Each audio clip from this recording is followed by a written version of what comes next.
Yes, people, welcome back to Albert JTV. Friday night live at the Southeast London red carpet. But before we get into People with Life Stories, episode 11, let's hit the intro.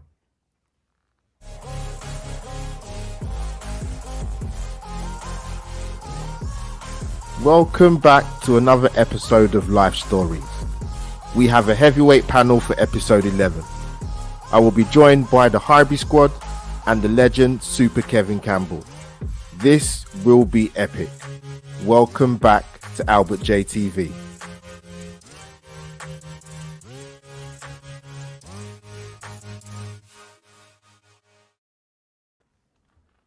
And there you have it, people. Welcome back to Albert JTV.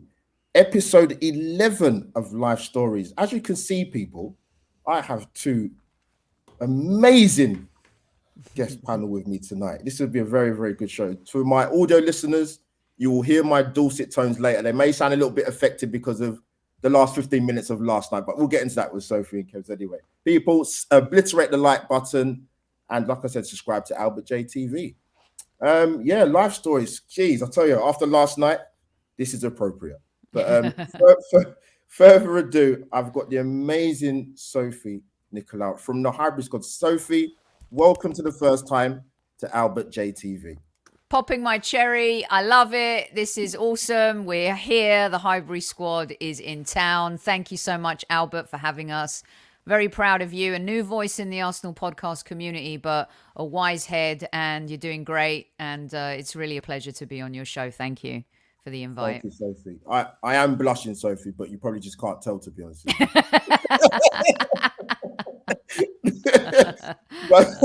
but further ado, the legend himself, Super Kev. Kev, it is an honor to get you on, man. Growing up watching you play, to have you on a podcast on my channel is mind-blowing for me tonight. Thank you for gracing us with your presence. Well, it seems a long way since we met at the Pins, wasn't it? It seems a long time ago, doesn't it, Albert? But listen, it's great to be on. Obviously, I met you before, and watched some of your shows, and I like it. I'm pleased. I've just made the 11. I've just made the 11. I didn't see that one coming. But no, people, people in the chat, get your hellos in, man.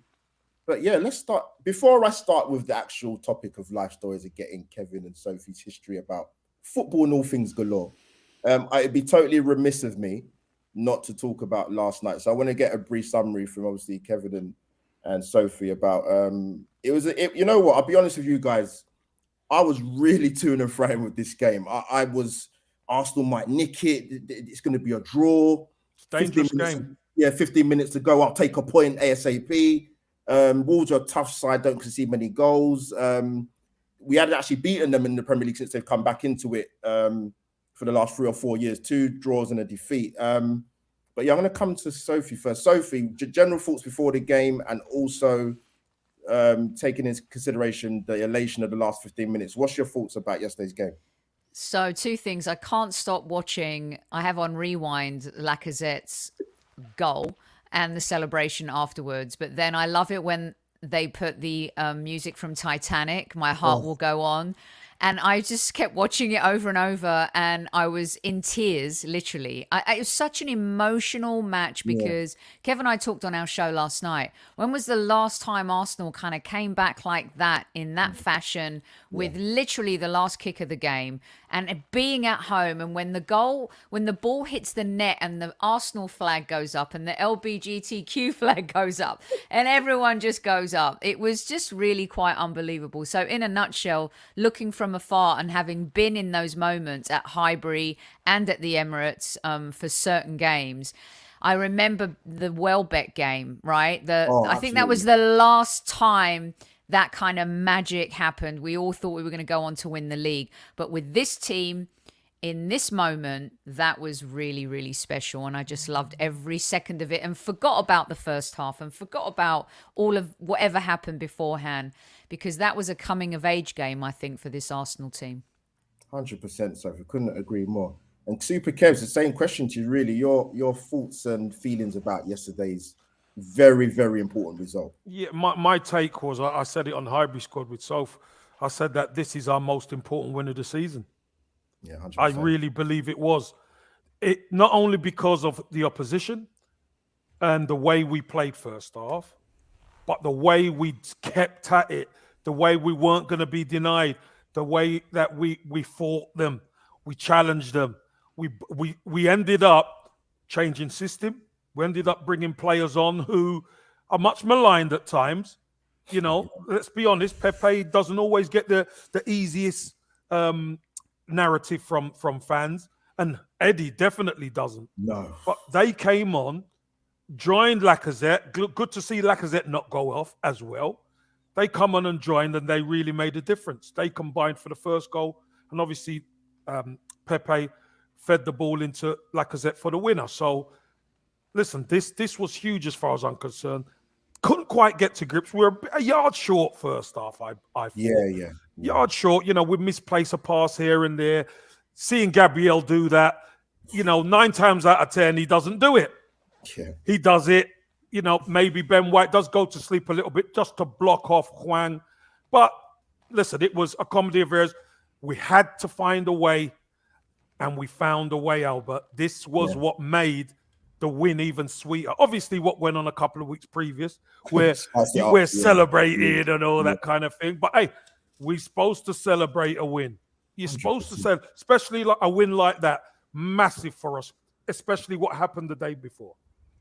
No, just to finish up my little 2 pennies worth. Because obviously Tottenham losing the other night against Burnley, and we know that Wolves' next game is against West Ham, so they're going to take points off each other. So it was massive to win yesterday. And I have to single out, yes, Pepe made a difference when he come on and Eddie, but I said at the time at the ground, I have to single out Martin Odegaard. That second half performance, not because he's the creative spark and he gets into the pockets of space, but there was a character, Kevin and Sophie, back performance. He was all over the pitch, and it summed it up at the final whistle when he just fell to the ground flat on his back. And I thought, you know what, son, you deserve it. You was superb. And you know what? So some of the critics that are already out there sort of to and fro with Odegaard, their thoughts about him, positive, negative, in the middle, shake it all about sort of thing. Hopefully yesterday night will show you or give you, as an Arsenal fan, think, you know what? This guy's got some serious character as well as to go with the ability. So, fair play to Martin Odegaard. He's the perfect example of be careful what you wish for. You always want the sexy signing. You always want the name, but it doesn't always work out that way. And sometimes you just need to take a breath and realize that people, character, player, talent, if they fit into what the manager wants to do, it can be a beautiful thing. And I think Martin Odegaard is the perfect example of that. Yeah, great shouts. But people, let's not keep the people waiting. 5 stories is going to commence right now. Sophie, I'm going to come to you first, actually. A simple question I tend to ask all my guests, really, in terms of the fan side of it. Your Arsenal story, why Arsenal, and sort of your first memories, #story to be told, Sophie. Well, growing up in a household where my father is a Manchester United supporter and my older sister is a Manchester United supporter, you would think that I would too become a Manchester United supporter. But the kind of grain changed. My older brother, this is the most bizarre thing. People don't actually quite believe me when I tell them, because usually you support who your dad does, right? My brother became a Tottenham supporter. I mean, it's just the worst time ever when Arsenal are going through their difficult years to be in that household with them folk who are my family.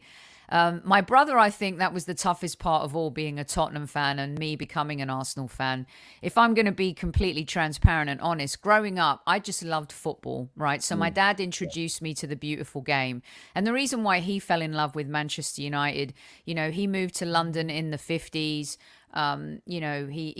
He's a hard worker, working class kind of guy. He was a waiter when he first moved in, and Manchester United were kind of the glamour club. It went on from there with the Charlton boys, and of course Georgie Best is really that moment where he fell in love with United even more. And that's kind of, I think, where I became obsessed with the number 7. It wasn't necessarily a specific team, it was players, right? You know how sometimes today people say New fans just like players. I understand that somewhat, because if you appreciate art, you appreciate certain players. So growing up, I loved watching Kenny Dalglish play. I loved watching Kevin Keegan play. My dad, the reason why he kind of, I think, fell in love with Best even more, there was a player that maybe not a lot of younger fans will know called Garinca, who played for Brazil. There's a wonderful documentary about him on ESPN, or 30 for 30. Dribbler. And yeah, Kev, I mean, what a player, right? Unbelievable. And so my dad taught me about football. And he kind of left it up to me to pick who I wanted to support. And because all of my first cousins and my uncles were Arsenal fans, that's where that love of they pulled me away from the United side. They pulled me away from the Tottenham side, and they were like, "You're not supporting Liverpool. I don't care how much you love this 1970s Liverpool team." Yeah. And then it was the FA Cup final, Alan Sunderland. 79. Yeah. I was 8 years old, and I was watching that, and I was like, wow. And that's really kind of where it started. And then from then on, my cousins and my uncle Zach, God rest his soul, made sure that, I transitioned from liking and auditioning teams to becoming a Gooner. Sophie, great story. You know what, Sophie, it doesn't get. You say someone said in the chat, you had a tough surroundings, but I was born the year Tottenham won the FA Cup, so that will always live with me. I can't shake that. It's impossible. 81. Well, I can trump you on that. I was born the year the Arsenal won the double, 71. What a year! What a vintage year to be born in. Super Kev loves that. Go on, Charlie George. Go on, Sophie, no, great stuff, Sophie. This is why I do the content series, man. I like to hear the tales of how it begun for a lot of Arsenal fans and sort of their first memories and influences, and not other influences, should I say, in terms of Tottenham and Man United. Now, we don't support them, it's fine. But Kevin, let's come to you, Super Kev. We're going to take it right back to the start. Right back to the start. I'm sure as a young man growing up, you probably love sport. No. If you're going to take it back to the start, Albert, South London. My mum will tell you, from the belly. It was from the belly. All I ever done was kick. That's what she said. Kick. And my dad always said, he's going to be a footballer. Yeah. You probably touched on it, Kev. But yeah, so who got you into football? So what's your first kind of memories in terms of kicking the ball or just being interested in football and the influences, mate? Of everybody who knew me back when I was young, a little boy, and I mean little, I had a football. Every time they saw me, I'd be sat. If I'm not out playing on the street, I'd be inside, sat down with a football beside me. Yeah. And the school where I was in South London, Brixton, we had a load of people around who played. Our older brothers. My older brothers supported Arsenal, and obviously I used to see the posters. Do you know what I mean? So it was only one way. Early 70s, I was lucky enough to sneak to Highbury with some friends in 77, and we could just club together to afford a program, and we bought the program from Mitchell on the corner of Avenel Road, right? And it's so funny. Obviously, I was 7 at that time with some of my friends. But years later, me and Mitch became friends. So cool. The lad, him and his dad used to run the stall on the corner. Okay. So we're still friends to this day, Mitch and I. And he's got plenty of stories. I can't wait. I'm trying to get him on the Highbury squad, to be honest with you. That'd be amazing. Because he used to organise cricket matches with Arsenal and everything. He's got stories upon stories about Arsenal, and he used to travel everywhere. He's picked me, Rocky, and stuff up, taking us back to London from games. He's been unbelievable. He's really been unbelievable. But that was the first kind of time, Albert. And by the way, my first game, go on, finished 1-1, got in with about 20 minutes to go, and Tottenham got relegated that day. Yes. So you could imagine, I'm young, impressionable, and everyone's got the little radios. You remember that? Everyone's got the radios. Yeah. And then, they're losing. They're going down. You could imagine that was just icing on the cake. Kevin and Sophie, beautiful, beautiful stories. Live stories. Yeah, brilliant, fantastic. Great stuff for the chat, people. Keep watching. I used to hate having to go because we had to go to Greek school when we were younger, right? Because our immigrant parents, they, Wednesday night and Saturday morning, you had to go to Greek school. And it was every May FA Cup final. I used to pretend to be sick so I wouldn't have to go to Greek school so I could watch the FA Cup. Whole day. I do regret not going to Greek school in 1980, Super Kev, especially. But I had this Elvis Presley radio that my mum and dad bought me to make up for it. They're like, you're going to go to Greek school. It's going to be okay. You can listen to the game with your friends on your Elvis Presley radio because I'm a massive Elvis fan. And I remember being in the playground and you've got this standing Elvis Presley radio with all these kids around it. And we're just listening to like the cup final and just really special memories and stuff. But it was painful if Arsenal were in the FA Cup and I had to go to Greek school. Yeah. Last time West Ham won a trophy, I believe, isn't it? It is. 1980. Yep. Yeah. Was that the Trevor Brooking header, was it? Oh, what a player. Yeah. Oh, yeah, it was. What a team. That was a good team. Good. They had a good side. Good side. Alan Devonshire, right, Kev? Oh, that's an old name, I remember. God, I'm showing my age now, to be honest. I remember some of these days. I do. But so, Sophie, I'm going to come back to you. Where is it? If I got it, here it is. Who is your most underrated Arsenal and non-Arsenal player domestically that you have ever seen play? Hashtag tough choice. Wow. Very tough. Okay, so I have to say, for me, one of the most underrated, and even I would go as far to say underappreciated Arsenal players has to be Olivier Giroud. Wow. I think Olivier Giroud is actually a player that is underrated and underappreciated by his national fans, the national team fans as well. There's a reason why, Deschamps kept picking him, Laurent Blanc. Look at his record. He has kept major players out of the team. I think aerially we've not had a threat since Giroud left, and you would argue that's been a bit of an Achilles heel. I was so happy for him when he scored the Scorpion and won the Puskas Award. So for me, I also think Paul Davis was a bit underrated. Kev will tell you about Pops, as he calls him, and all those who loved him and around him called him. What a player. Silky smooth. I think to myself, wow, some of these players like Paul Davis in today's game, he'd dominate. He'd be like a 80 million pound player. I mean, ridiculous talent too. And if we're talking Arsenal, I think Viltord, a little bit underrated, had one of the greatest moments for Arsenal, scoring that goal when we won the league at Old Trafford. And then Kanu, I think, a little bit underrated. The greatest hat-trick I've ever seen in Premier League history. It was unbelievable, that game at Chelsea. He just dragged it back, didn't he? Yeah. Ray Parlour as well. My game.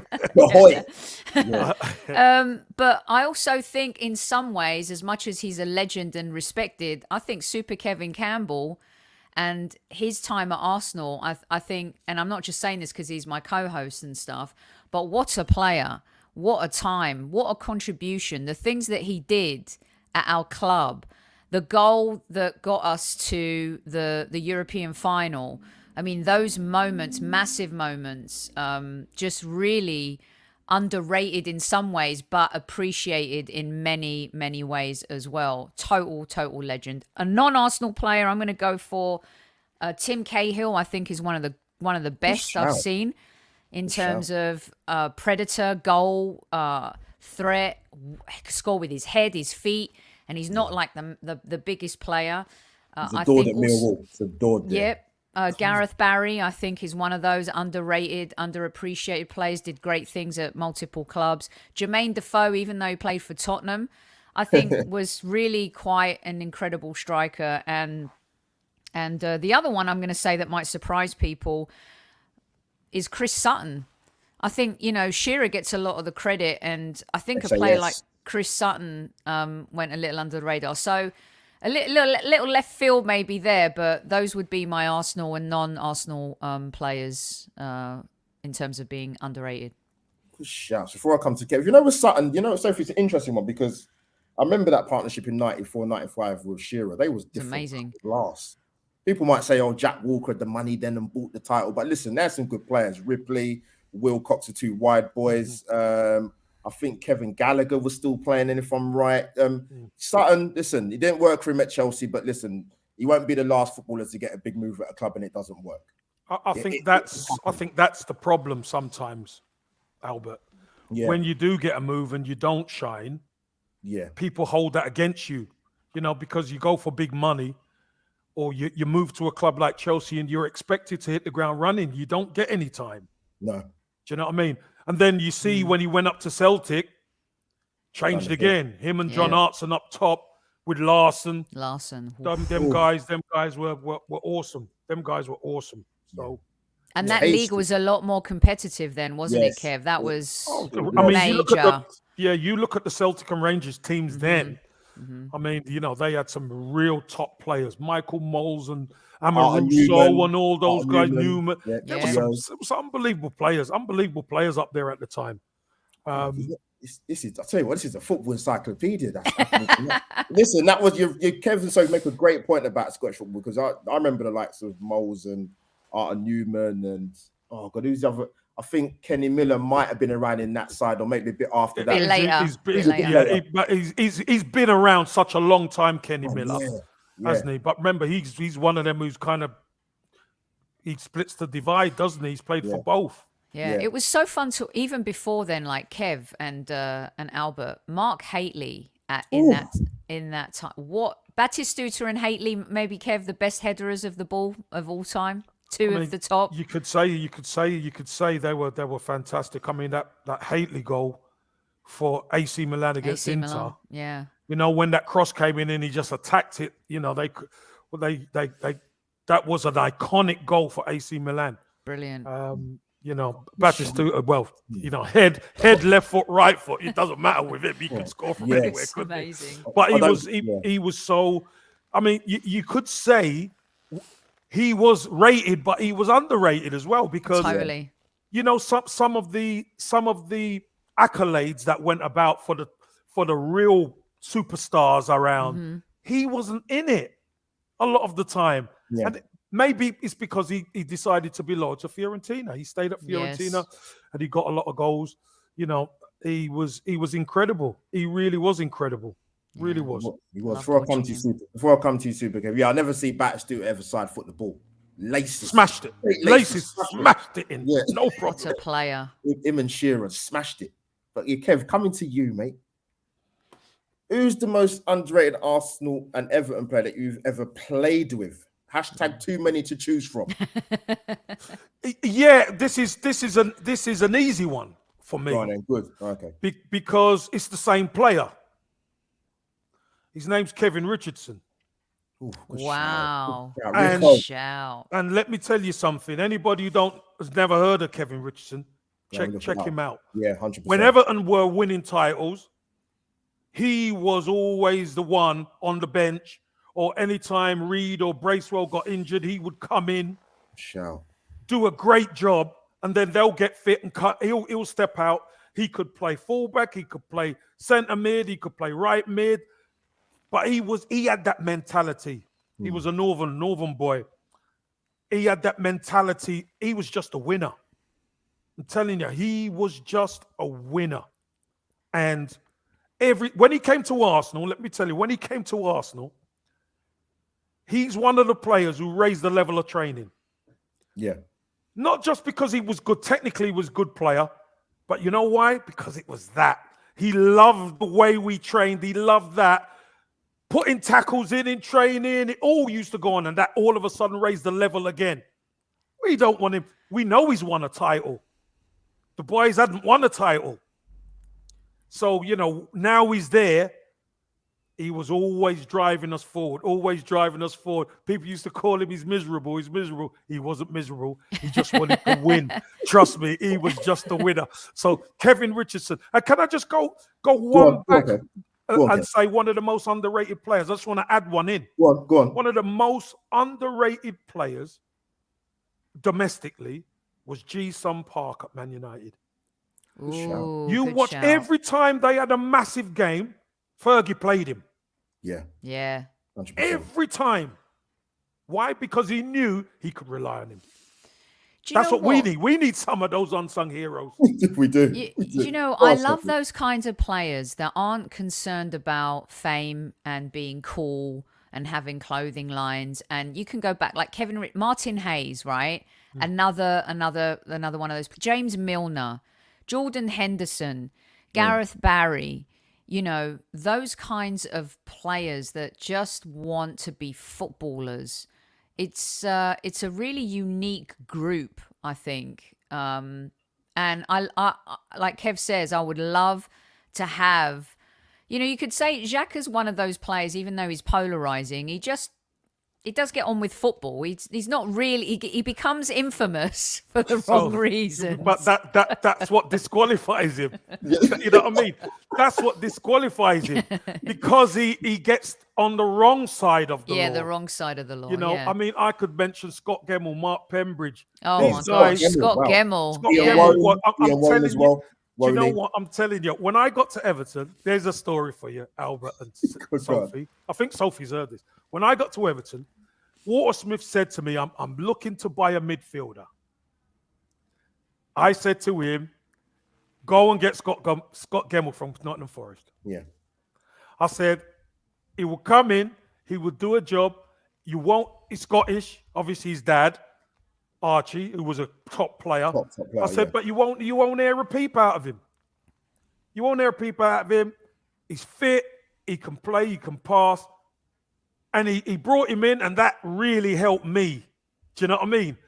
Scotty coming in, because I played with him, obviously, at Nottingham Forest and stuff. But I told him, go and get him. Mark Pembridge was another one. Welsh left foot. Great lad, great player. But you know what? Wouldn't say boo to a goose, but a great lad in the dressing room, in and around it, who would always put a shift in.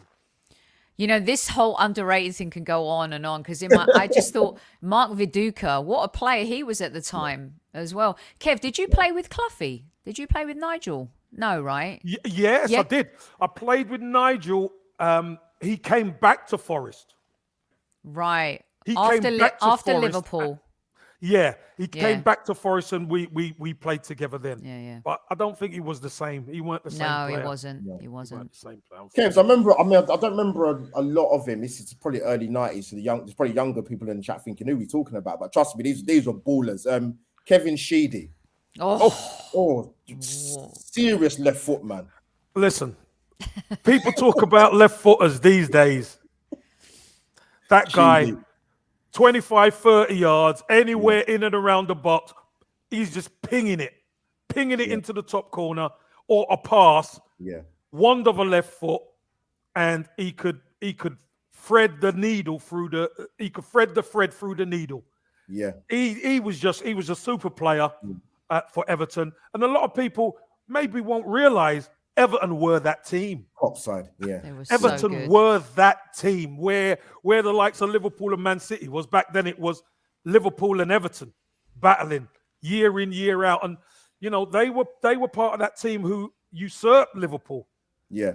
And they were starting to dominate. And then obviously the Heysel thing happened and we got banned. Yeah. We got banned from Europe. And they couldn't kick on into they won a European trophy, couldn't then kick on to the Champions League, and you know they really suffered because of that, because they had to break up their team. Good they shout. Were fun to watch. Yes. Anybody that remembers 1990 England group game against Republic of Ireland, Sheedy blast one in the bottom corner. A mistake from Steve McMahon, by the way. I do remember that. I remember that very, very well. Yeah, can't forget it. You love to see it. They still had to score, and it was Sheedy who got it. Yeah.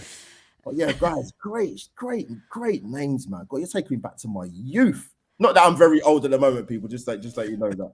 But Sophie, coming back to you, This is a decent one. I think it's a tough one. Even I thought about this. Name me one manager, past and present, that you would have liked to have managed Arsenal. Hashtag the gaffer. Wow, this is such a great question. People may be surprised. I have a couple here. Jupp Heynckes. What a manager. I mean, he's not mentioned. People mention Fergie all the time, and they mention Ancelotti and Pep and all these managers who, have been so successful in Europe and in their domestic competitions. That last season, before he ducked out as Bayern manager when he won the treble, insane, right? Absolutely insane. I think the stability he would have brought to the club. I wish that the club had a bit more archivia, as we say in Greek, to go out and let Wenger go at an earlier time and go and get someone, like him, from the defensive point of view, to his style of play, his attacking style of play, the way he just built teams. They were a rock, right? So definitely Jupp Heynckes for me would be one. And I'm not gonna lie, it's probably one of the most obvious answers, but there was an opportunity when we could have hired Pep Guardiola. Yeah. And I just wonder, what would our club look like if we had gone for it at that time? And if you believe the rumors or not, or the rumblings, and they came from, good media sources, that he would have liked to have managed Arsenal. Yeah. So those are the two for me. Great shout, Sophie. Kev, before I come to you, one manager that I've said, people might laugh now because he's not had a good time recently in the Premier League, being relieved at his duties at one of Kevin's former clubs, Everton. But Rafa, I'll tell you something, man. Great pedigree at the Valencia. Won an European trophy at Chelsea, what people seem to forget. I still don't know how Newcastle got him. And you know what I think? People might disagree, but I think all the years we spent in Europe and the Champions League in particular, and obviously I'm old enough to remember our last time we won the European trophy. Kevin gave us those great moments, and a lot of people in the chat won't remember that. But I actually think Rafa potentially could have got us over the line with another European trophy, one or two. That I think he was that good in terms of Champions League. Personally, that's my own personal opinion. But you know why? You know why you make a good point, Albert, and I think Sophie and I have discussed this on the hybrid squad because defensively, it's that defensive mindset and how to set the team up to make sure you don't get battered. I mean, going to Bayern Munich and getting battered 5, you leave yourself no chance. Yeah. So the key is to always be in the game when you bring it home. Yeah, and not to then get done 5 at home. Do you know what I mean? It's little things like that. We're going to play our football. We're going to play our way. No, what you have to do in Europe, you have to respect your opponent and make life as difficult for them as possible. Yeah. And then from that system, then you work out how you undo them. That's what George Graham done. George Graham learned from going out against Benfica at home, and that hit him hard. You know what I mean? Went to extra time and we got knocked out. Didn't adjust, didn't make us adjust enough. So he said, right, okay. So then obviously went into the Cup. Amazing. He adjusted. He said, right, guys, we got 2 ways of playing. 4-4-2 and 3-5-2. And this is the way we're going to do it. And this is the way we're going to set up. Da-da-da. And that was it. We knew how to adjust. We knew what to do. And then we could even, with a depleted team, beat a side like Parma in the final, which... You make a good point, because Italian football at that time, and I mentioned this before, was a hotbed of talent. The best in the world. Guys like Aspria it was the best in the world. Zola, Bucci, Zola, Mancini, Benarivo. Yeah, class. All them guys. And you turned them over, Kev. Turned them over. The other thing about Rafa is think about this. He went to Everton under fire. Kev always says it's the players, right? And if you look, I may have disagreed with him about this, but if you look at it, Ancelotti failed at Everton. Rafa failed at Everton. Yeah. Look what the two of them have won and done in their careers. Antonio Conte, look at what he's done in his career. Look at a tough time he's having at Tottenham. Kev is right a lot of the time that you can be the best manager in the world, but if you inherit toxicity, a broken culture, and players who are apathetic, it's very, very hard. Rafa, one of, I think, his greatest achievements was winning the Europa League at Chelsea. They hated him. The fans didn't want him. And he went on to win another European trophy. It's really quite incredible. But how did he win? He won because he had the players there. Yes. Yes, and that's the juxtaposition. And that's the point you're making, Sophie, and you're right. If you do not have the players, you're going to struggle. I'm telling you now, you're going to struggle. Someone put Arrigo Sacchi, and I think it was Archangel. Arrigo Sacchi would have loved him at Arsenal. But he was brilliant. Do you know who else I would have loved? Frank Rijkaard. I would have loved Frank Rijkaard. He doesn't get enough. You know what? You would do a show on underrated managers. Underrated managers. Yeah, well, there you go. I'm tuned in for that one. Trust me. Sophie and Kevin, you probably just a quick to deviate. I'm going to come back to Kevin with a question I want to ask him, but obviously there was links with, I think at the time with when Arsenal when the manager position became available, there talks of Johan Cruyff. Oh yeah. Would you? How good would you? How would you feel about him coming to Arsenal? I mean, for me, it's always Pele, Maradona, Messi, Ronaldo. Excuse me for a second. Can we just move to the left and shift to the right? Cruyff, what a player. And Pep gets a lot of the lauding, but total football started way before Pep. Yeah, and 100%. Cruyff and his intelligence and his masterfulness at shifting the game into a completely different era. What an absolute legend. Super Kev, not only the player, but the strategist who just changed football forever. Changed it, total football, that mindset, the type of player as well. It wasn't about the size of the player. It was what technique they had. Yes. Because you looked at Barcelona and they weren't, obviously they had some defenders who were big or whatever, but they had small players. Players who were technically good. And you know what? You saw in England, it was, if you weren't big and strong, a lot of the time you never made it. Yeah. But I think people started to look at that, and that gave smaller players a real big opportunity to prove themselves. And so Kev, Cruyff, I would have loved Cruyff. Would Messi have had the opportunity if it wasn't for Cruyff? I mean, Messi was a trailblazer in himself in that he gave permission for the football world to embrace small players. But that would never have happened without Cruyff and his style of football. But don't forget, Sophie, let's not forget Maradona was there. Oh, yeah. No, Romario was there. Yes. Do you know what I mean? So, the small... Again, that's because of the mindset. We don't matter size, don't matter. It's the ability. We're looking at the ability of these boys. Yeah. And they were special. Some special talent. Special talents. Unbelievable. One of the best players I ever played against was a lad called Baquero. I don't know if you remember him. For Barcelona. Midfielder. Yeah. I swear to you, we played for England B, and he played in midfield. And when you're a striker and you're coming back to try and put pressure on that one in midfield, I couldn't get near him, man. Every time the ball came into him, it was just one touch, left foot, right foot. He was unbelievable. But he was a starter for Barcelona. Do you know what I mean? Yeah. I remember the name. He was Kev, let me come to Super Kev with the next one. Name me one manager, past and present, that you would have liked to have played for. #decisions. That's a good one, Albert. One manager I would have liked to play for past. I suppose. I mean, it's quite weird, I look at.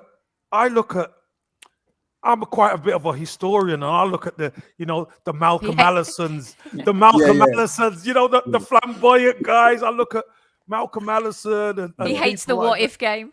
I do, because it's anything. But for me, when you see that the battle, after coming up with George Graham, and you look at the likes of Bob Paisley at Liverpool, and you say to yourself, shout. "Wow, Good shout.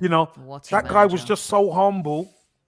But he just got the best out of these guys. He just kept getting the best, and he would buy players from like Scunthorpe or or wherever. Crazy. Bring them into Liverpool. You don't see them for 6 months to a year. Yeah. Then when they go in the first team, they're like, wow, they're incredible. Brilliant point. Do you know what I mean? They're incredible.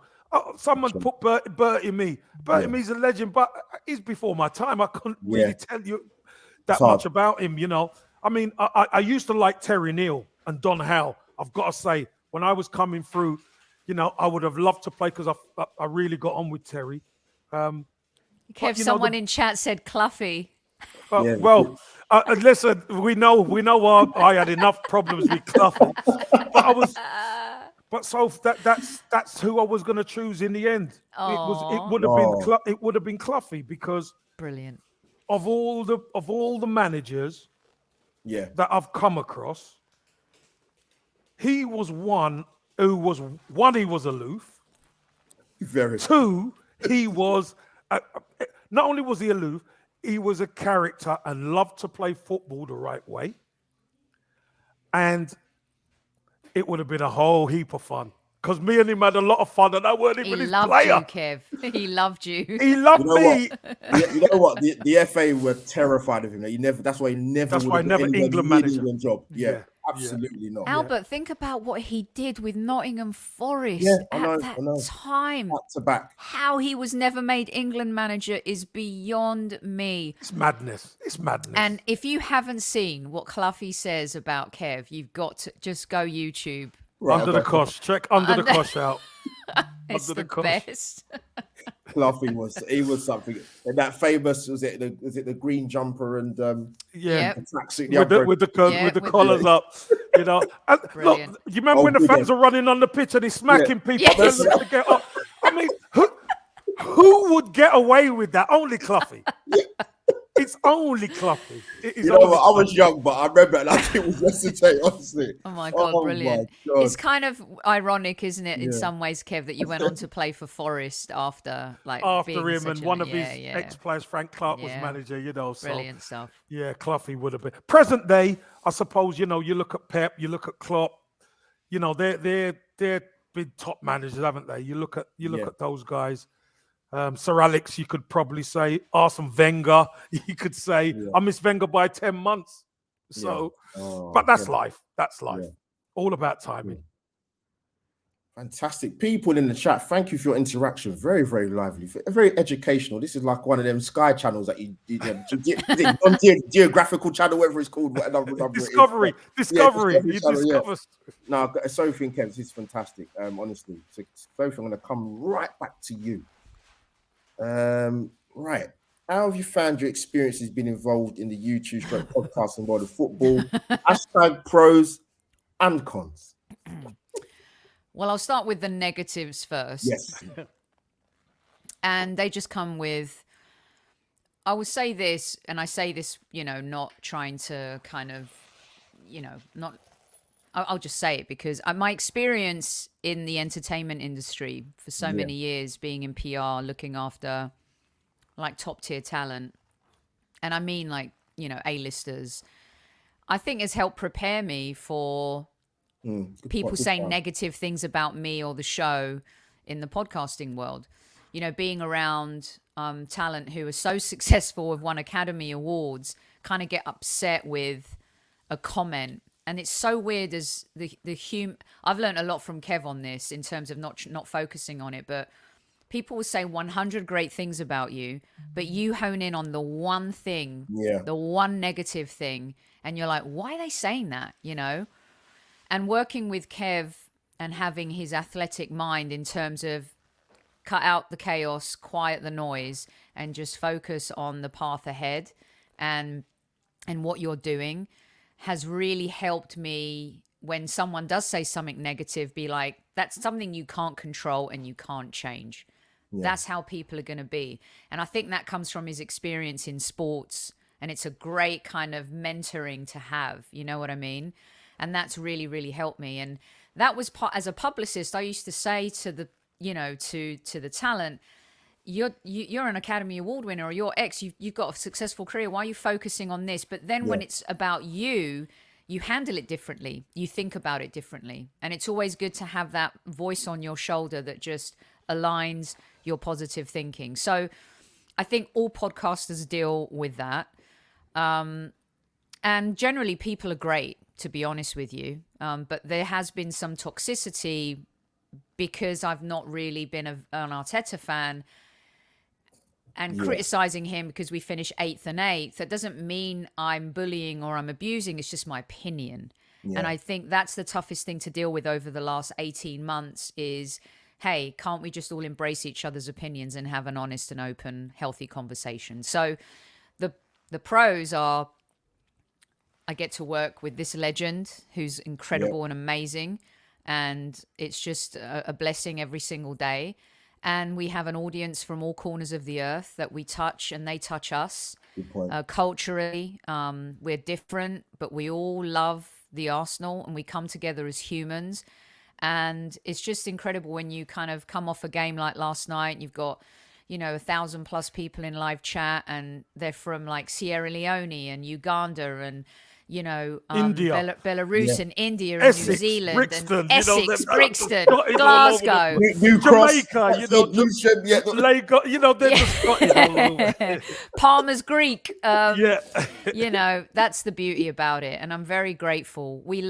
Our show's always been about the people and the audience. And I think that is the biggest pro of all, is connecting with people every single night. And we've built a community who self-labeled themselves squaddies, who are as just important in our show as we are. So that's the massive those are the massive positives. Now you make a good point. And Sophie, I'm going to big you up because I've said this to you personally. I'm going to say it anyway, publicly as well. I remember I've obviously seen Hybrid Squad before podcasting. I thought, this is a nice, good podcast. Let me give it a listen. But then I saw you on Sky Sports and they're talking to you about Mesut Ozil. And I thought, let me sit down and watch this. Let me have a nosy. And you pitched it beautifully and perfectly. And what I mean by that is you didn't go over the top in terms of praising him, and you didn't go too far in terms of hammering him and being negative. It was pitch perfect, and you had me hook, line, and sinker. Because I think that's the thing. When people talk, and the podcast thing I've learned with is that for me, people's time is everything. They don't have to come and watch my podcast, for example, but the fact that they feel engaged and they like to listen to what I say, and the audience feel captivated in a way. And that day when I watched, I thought, wow, this is, and I've got to meet this woman. I've got to talk to her somehow. But that day I thought, nah, you absolutely was brilliant. You nailed it perfectly. So, well, thank you. That means a lot. That means a lot to me. I really appreciate that. Thanks, Albert. No, Albert, let me tell you something, and everybody listening and watching. Yeah, this lady here is absolutely brilliant at what she does. She's the best in the business. I'm telling you, she's the best in the business. And Sophie, I hope you don't mind me saying it, but you are. The Hybrid Squad would not be the Hybrid Squad without this woman. She sets everything up. She helps other people set up their podcast. She sorts out the guests. She does that. And remember, she's in LA, by the way.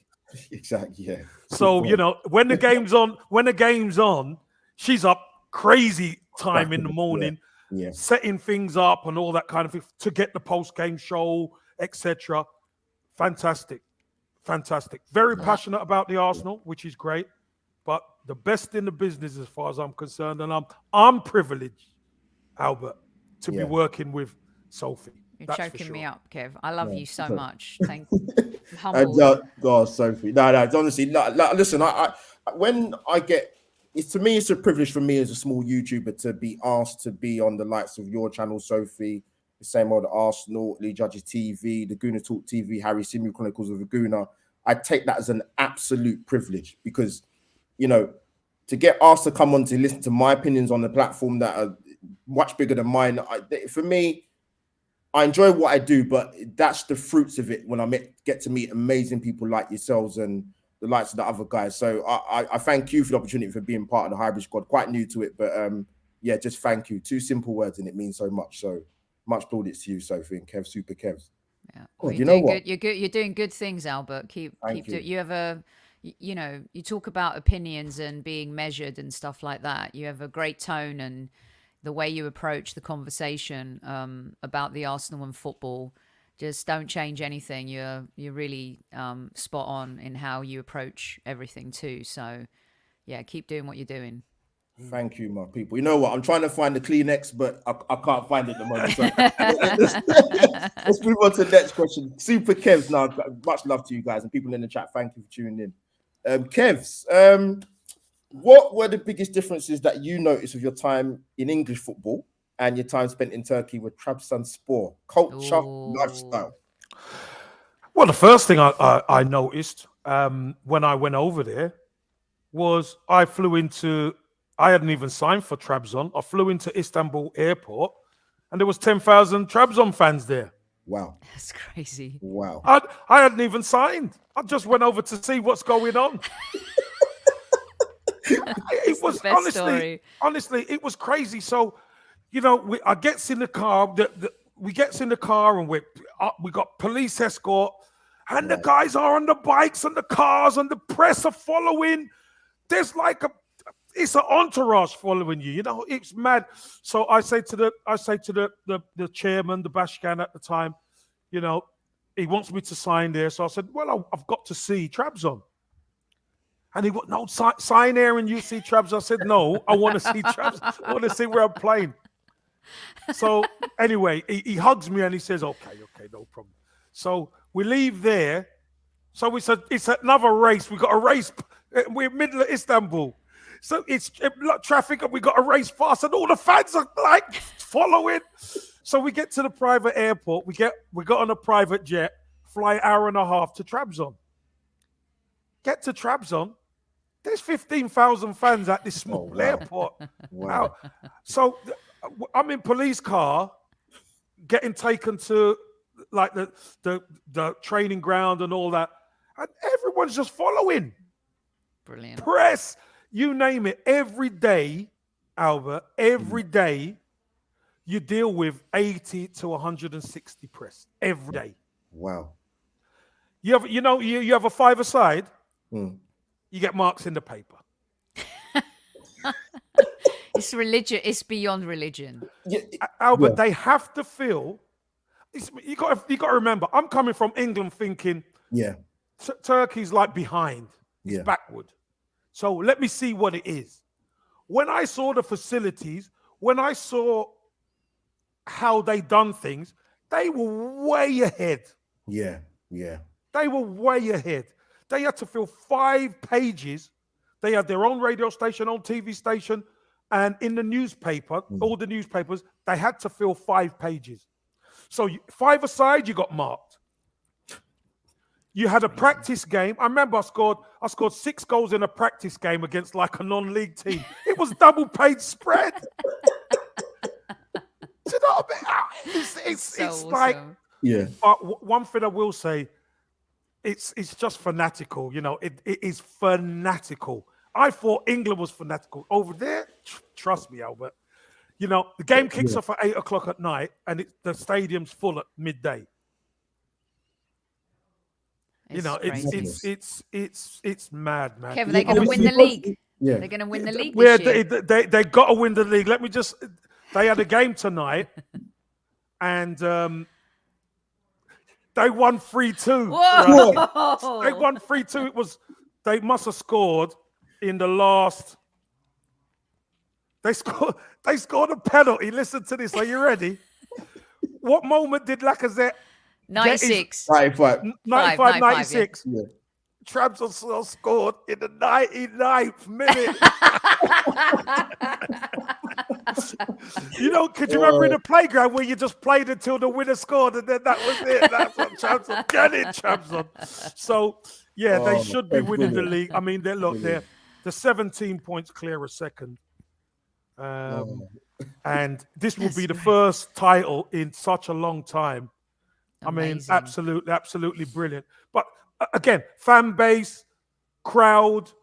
I mean, you lost the game, Albert. Yeah. You had to stay at the stadium for an extra hour because you never showered at the stadium. You showered at the training ground, which is just down the road. I could tell you. I mean, all I would mention is water cannon, rubber bullets, you name it. And I was saying, well, are they trying to get the opposition? To the chief. He said, no, they're trying to get you. I said, what? They're trying to get the team. But if you win, Albert, if you win, adulation. Let me tell you something. After beating Galatasaray at the Al Samiyen, wow, it was incredible. It was like party for a week. It was unbelievable. Oh, unbelievable. Okay. Brilliant. I know you guys are pushed for time, so I'm just conscious of time. Sorry, if you ask me about that, I could go on for an hour. Trust me. No, great stories. I've got one more thing. People in the chat, thank you for tuning in. I've got one more thing to ask Kevin. It's a bit of a bonus kind of question. Sophie, I'll get your thoughts on it as well. Kevin, I'm sure you played at both these grounds. I'm sure you would have done. Toughest away ground and opponents, Plough Lane. The Old Den. Old Den. No, make no mistake about it.